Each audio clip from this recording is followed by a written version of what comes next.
पुढची एक ब्रेकिंग बातमी पाहूया। स्थानिक स्वराज्य संस्थांच्या निवडणुकांसंबंधी आता हायकोर्टाच्या निर्णयाकडे डोळे लागलेले आहेत। 38 याचिकांवरती 27 नोव्हेंबरला अंतिम सुनावणी ही पार पडणार आहे।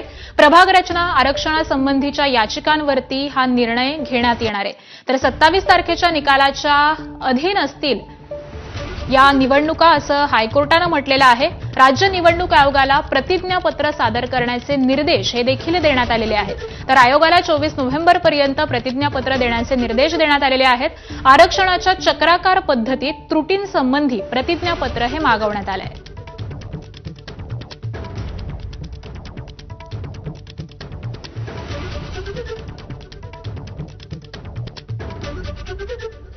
आणि 24 नोव्हेंबरपर्यंत हे प्रतिज्ञापत्र देण्याचे आदेश देण्यात आलेले आहेत। राज्य निवडणूक आयोगानं हे प्रतिज्ञापत्र सादर करण्याचे निर्देश हे दिलेले आहेत। त्यामुळे 27 तारखेच्या निकालाच्या अधीन राहून या निवडणुका होतील असं हायकोर्ट